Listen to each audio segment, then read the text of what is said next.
their style, and how they never, ever, ever give up. Who loves dogs? Who loves dogs? We rise to any challenge, and no one here is average. We are the Power Pups. You know we'll never, ever, ever give up. Dogs, dogs, you love dogs. Dogs, dogs, you love dogs.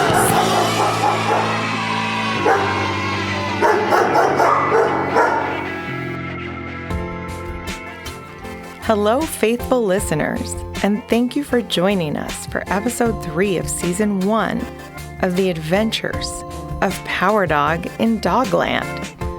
I'm Phoebe Owens, and I'm delighted that I'll be continuing to share this story with you today.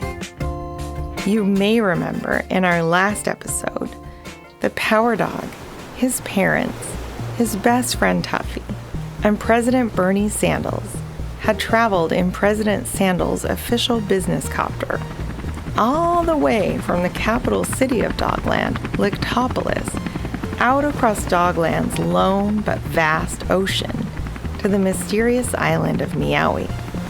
And they were actually on a platform, like a smaller island, outside of the island, because the island's inhabitants, the fennec fox dogs, or the spy cats, had a very closed-off society, and they did not allow visitors to freely come and go.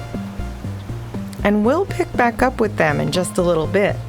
But first, I really want to let you know that Taffy and TikTok Bunny are indeed alive and well. But well, that word well is a relative term. That means well covers a lot of ground. Like you could be well as far as if a doctor looked at you and you feel well, but still not feel well on the inside. And that might be how they feel right now. Neither of them were physically hurt in any way that they know of, or any way that we know of. Taffy woke up before opening her eyes. She just listened for a moment to nothing. It was strange, and she couldn't say why. It was just different. The kind of sound she was used to is what we call ambient sound or background noise. Have you ever just stopped talking while everyone has stopped talking and just listened to the world or the room that you're in? Well, when you do, you will find that you hear the hum of electric things, possibly the tweets of birds, maybe the rush of a far-off airplane, trains in a yard, or just the wind rustling through the leaves of trees. There were none of these sounds at all wherever Taffy had found herself. None. She opened one eye very slowly, but it was very dark wherever she was. Was that fur right in front of her? Was it hers? Whose fur was it? Oh. Just then, she heard the groan of her favorite dog college trainer, TikTok Bunny. She knew that groan. It was not uncommon to hear it in response to accidentally trampling TikTok Bunny's favorite flowers in the garden by accident while roughhousing with one's favorite cousin and twin brother. She heard TikTok whisper, "Hello? Where am I? Who's there?" "TikTok, it's me, Taffy," she said. "I don't know where we are." Both Taffy and TikTok moved a little bit and eventually sat up to try to look around. "Taffy, are you okay? What happened? Is anyone else there? Are you hurt? Is Tuffy here?" TikTok was still disoriented, but he'd be ready for a fight if needed to defend dog college students. I don't think Tuffy's here. I think it might be just the two of us. I don't even know where here is. I don't think I'm hurt. Are you? Asked Taffy. They squinted in the darkness. There was a very faint orange light putting off the tiniest glow. Is that fire? Asked Taffy. Yes. Yeah, I think it is a tiny campfire, said Tick-Tock Bunny. How strange. Are we in the woods somewhere? Well, this is stone under us and behind us, said Taffy. I think we are in a cave somewhere. Tick-Tock paused and then pondered aloud. How on Dogland would we end up in a cave with a campfire inside of it? There are caves in Doglaska, but that is so far away from the college. And what is the last thing you remember? Where is the last place you remember being? Was it the college? Taffy's eyes were beginning to adjust to the extremely dim lighting, and she was quite positive they were in a cave now. You're right. Doglaska has caves, she said. But the last thing I remember is very foggy. Were we all at the college together? Tick-Tock's eyes were also adjusting to the cave lighting, and he noticed that the rock wall nearest to them was very porous, with large holes and pits in it. Most of the pits were the darkest dark, but some seemed to have water or glass or something reflective deep within them. He didn't know of any rocks like this in Doglaska. Yes, he said. I think we were at the school. Oh, dogs! Exclaimed Taffy loudly, clearly suddenly remembering. Oh, yes! Exclaimed Tick-Tock in response, also starting to remember. There was a monster! Cried Taffy. Oh, my fur still smells like it, said Tick-Tock Bunny. Oh, I think my feet do too, said Taffy, sniffing. Oh, shh, said Tick-Tock, looking around and trying to stand slowly into a crouch. What if the monster is here now? Taffy gasped and covered her mouth with both paws. They both held as still as they could, and they listened very carefully, straining their ears, eyes, and sniffers in the strange, quiet darkness. Taffy remembered that when she had first awoken, that there was a strange sound about this place that she was now certain was a cave. I don't think there is anything else in this cave, Tick-Tock, whispered Taffy. In fact, I don't hear anything. Like not even normal Dogland noises at all, she continued. Tick-Tock also noticed a distinct lack of sounds.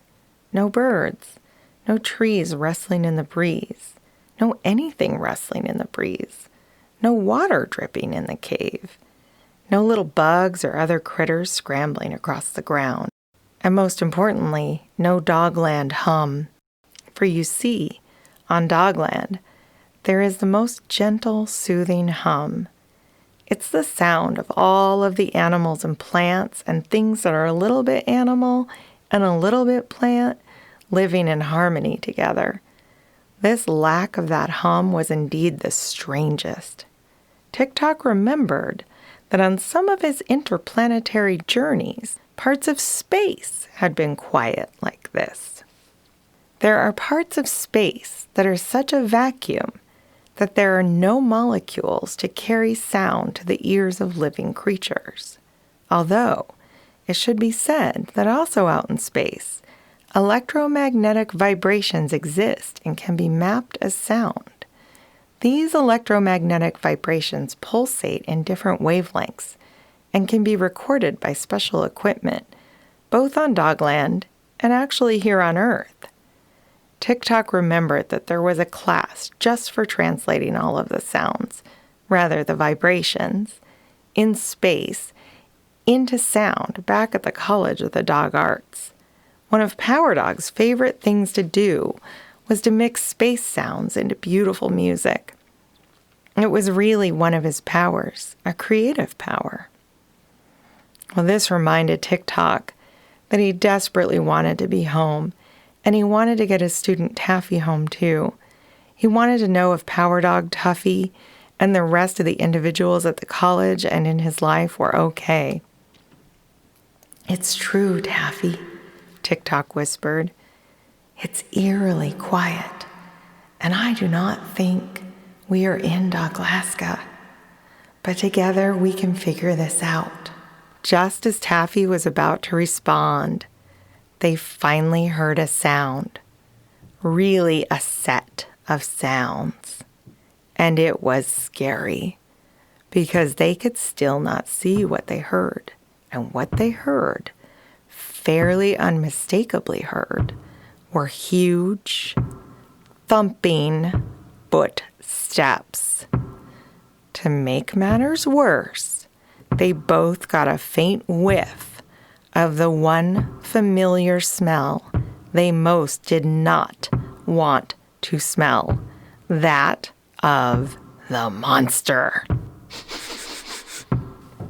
Tock whispered as quietly as possible, "Don't make a move."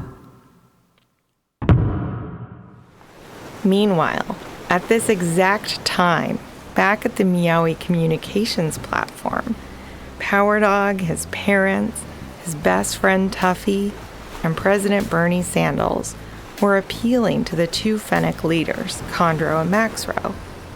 And you may remember that luckily, Power Dog's own mother was one of the few non-Fennec dogs that had spent some time in her youth living among the Fennecs, training in their special martial arts, the Fennec arts. And she knew these twins. However, this relationship did not make the Fennecs automatically helpful. Mom Slice had been leading the conversation, but the Fennec Maxrow had just announced that even though they believed Tock, Bunny, and Taffy to be alive, they could or would not help in finding them as the group had hoped. President Sandals had just invoked his privilege as a native of Hawoofy to request Fennec assistance to help find Taffy and Tock, Bunny. You may remember I had mentioned that the inhabitants of Hawoofy farmed a large portion of the entire planet of Dogland's food. But I'm not sure if I told you that they grew almost all, nearly 99% of Meowie's food, and brought their delicious fruits, vegetables, and grains to that very golden platform every week for the Fennec fox dogs to gather and bring back home. And in gratitude, the Fennecs allow any residents of Hawoofy access to request Fennec help in emergencies. It had been that way for generations. So President Sandals, you see, he had brought food that he'd farmed himself since he was a tiny pup with his own parents. He knew the arrangement all too well, and despite becoming president and handling all sorts of presidential issues, he had never once called on the Fennecs for help involving any of their special powers or their advanced science and technology. So, imagine that when Maxrow nodded slyly and said, "You, President Sandals, are now a resident of Lictopolis," President Sandals was nearly at what we would say in my family, at the end of his rope. That's why he quickly shot back, "Malarkey! I was born on Hawoofy. I farmed Hawoofy. I am a dog of Hawoofy." He was ready to list the many varieties of food he'd brought to that platform personally. But Chondro intervened. Certainly no one wanted to get so worked up again that anyone would ever need to shout any words like malarkey again. The Fennec Maxrow was a real stickler for rules and details, and was a very literal individual who did not like gray areas. But they gave in, on the condition that the group would still complete some type of challenge, and maybe take an oath to be able to meet with the Council of the Order of the Fennec Fox Dogs. That's when Power Dog had blurted out in unison with Tuffy, "Challenge?" Chondro laughed heartily, surprising the group. This will not be a problem, and fear not, young pups. You just need to pass a small test so that we can be sure you will bring no harm to our community. The test is part of the welcoming ceremony that will happen when we take you to Meowie proper. Mom Slice reached out her paw to Power Dog and Tuffy as quickly as she could, just as they were about to holler in surprise again. They were in absolute shock that out of all the beings on Dogland, the two young pups would go in person to the island of Meowie. Mom Slice smiled warmly and said, "This will be fine, Power Dog. Tuffy, we will need to speak with your mothers before you proceed any further. We are almost overdue for a check-in with them, and they need to know your sister is alive and hopefully well." She looked at Maxro and Chondro as she said the word well, as if to ask if they knew more and were not telling. The Fennec's faces revealed no further information. Dogwings nodded in agreement and said, "I can check in with my sister while you prepare to visit Meowie proper." Power Dog and Tuffy, without saying a thing, looked into each other's eyes and took a deep breath. That's all for today. Tune in next time to find out how the story unfolds. Now I'm joined by my 6-year-old co-author and son for a dog joke and some banter. Hi, Hank. Hi. So, Hank, have you ever stopped to listen to ambient sound or background noise? Yeah, sometimes. Yeah? Do you know what I'm talking about when I say ambient sound? Yeah, ambient means like sounds that you can hear every day. Mm-hmm. Yeah, sounds that are all around us. Yeah. So like you and I live in a city neighborhood near a train yard. But there's also lots of birds and pets and other noises making things where we live. What do you think about that? Do you think about ambient sound and what you hear in the neighborhood? Yeah, let's move on to some other stuff. Some jokes? Yeah, I like that idea. I've got one for you. I've got one for you, too. You can do yours Yeah? first. Okay. I'll go first. Wait, do you want to go first? No, you. Okay, thanks. Okay, Hank. Knock, knock. Who's there? Arthur. Arthur who? Aren't there any more dogs there? That's so funny. I'm glad you like it. Okay, what's your joke? Why did the dog cross the chair? I don't know. Why? To get to the Bony Mountain. Bony Mountain. That's hilarious. Okay, that's it for episode 3. I am excited to share with you that we'll close out this recording with a special track from Hank's Granny and Gramps, a couple of old-time musicians that have been jamming with Hank since he was knee-high to a fiddle. We'll post a link to this song and more information about their music on our website and social media channels. And if you like what you heard earlier in our story, you can see more content at our website, powerdogadventures.com.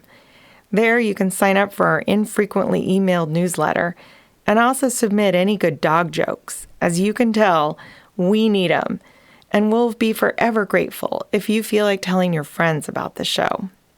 Special thanks to the inimitable Jason Roark, who makes these stories sound extra good with his wise counsel, recording, sound design, and even original music. Additional thanks to our friends, family, and community. Thank you as well to a group of wonderful experts and artists listed on our website for guiding us through this process to bring these adventures to you, dear listeners, to whom we give our deepest gratitude. This podcast is made possible in part by funding provided by the Regional Arts and Culture Council in Portland, Oregon. Thank you, RAC. Hey, Granny and Gramps, what key did y'all say that's in? It's in D for Dogland.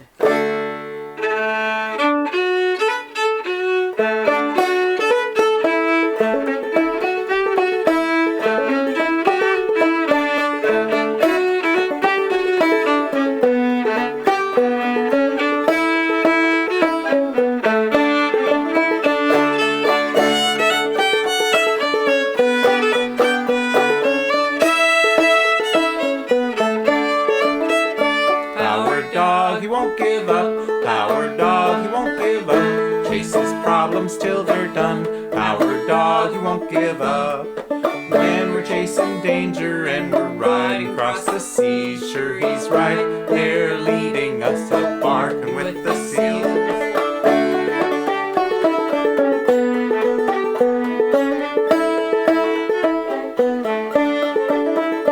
Power dog, he won't give up. Power dog, he won't give up. Chases problems till they're done. Power dog, he won't give up. When we're chasing trouble and we're riding across the stars, sure he's right there beside us, just holding our paws.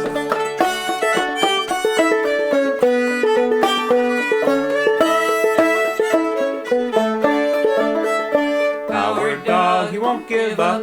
Power dog, he won't give up. Chases problems till they're done. Power dog, he won't give up.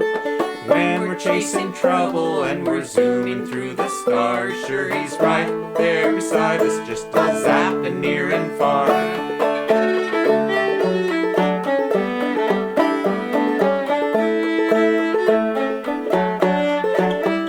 Power dog, he won't give up. Power dog, he won't give up. Chases problems till they're done. Power dog, he won't give up. When we're bugging a volcano or we're straddling a storm, Power dog is right beside us at every little turn.